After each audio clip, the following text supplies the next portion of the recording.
So I'm just getting home from dance practice and thinking about my post from earlier today. If you haven't seen it, go check it out.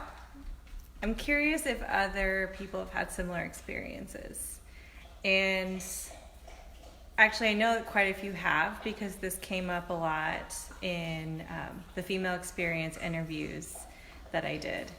And what exactly that I'm talking about is the things that we don't want to talk about, like religion and sex. So, what are the top 3 things you're not supposed to talk about in any conversation? And I definitely avoid on social media: religion, politics. It's probably a third. Finances. But what happened in these female experience interviews that I did was that so many of the women that I spoke to had the exact same experiences that I did growing up, which was this feeling of that there was this separateness between us as humans and a higher power and the divine, what some would call God, what I call universe or greater source, energy, spirit mama. And this idea of what I absorbed from a very young age that I talk about in the post was this idea of that I'm nothing. I'm nothing without this higher power, that I will never be anything really of substance, that I am innately tainted or of this earth, innately broken in some way, and that I'm constantly seeking to be whole. I'm constantly grasping, seeking, searching something greater than me to fulfill me, to piece me back together. I definitely can't trust my intuition. But I think at the time I'd probably consider that was witchcraft. Don't listen to yourself. So I definitely didn't trust myself, and whatever my natural desires were telling me. Sorry for the noise. That's my dog rolling around the floor. So whatever my natural desires were telling me was who I was, what was good about me, what felt great, when my body felt on fire, when I was dancing, or just letting go of control of what I wanted to do and say. And I immediately thought that was wrong. That was of the devil, or that's not how God wants me to be. And as a result, that came out in so many things, not just with repressing sexual pleasure and desire, but also just sensual movement in any sort of way, just in any sense being connected to my body and feeling like that was an okay thing to do.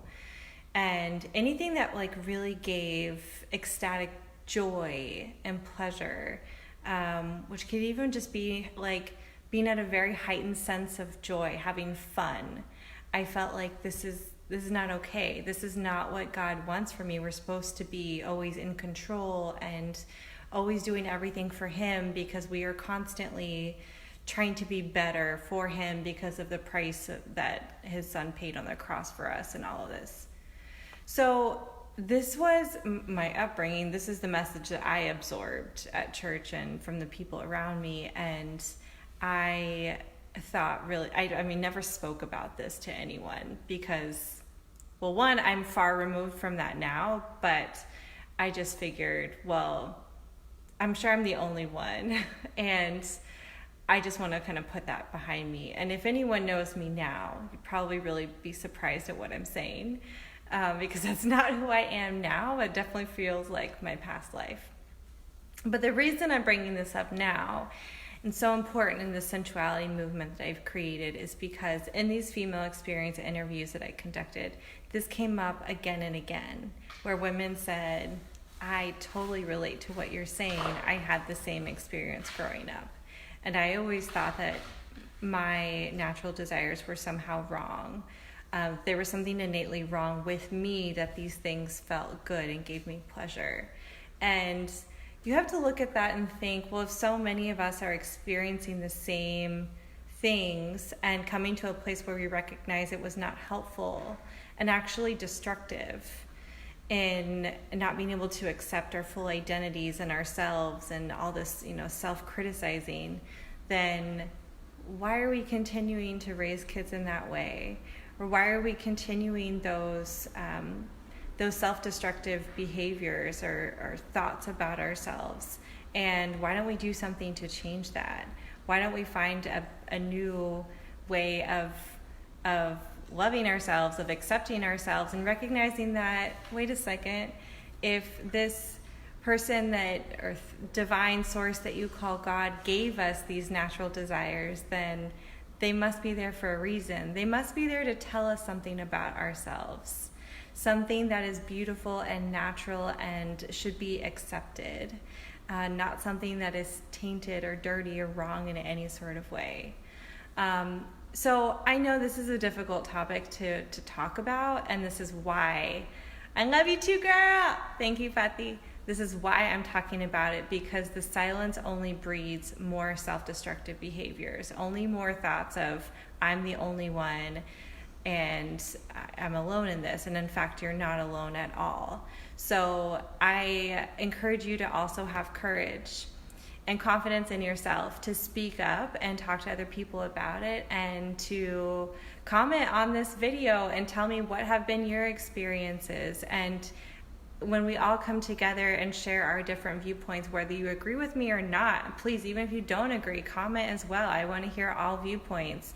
This is how the conversation happens. This is how we make change in our society, and how we can get to a place where we're not constantly trying to control all of our natural desires, but we can actually stop and listen to them and see, what are they trying to tell us about ourselves?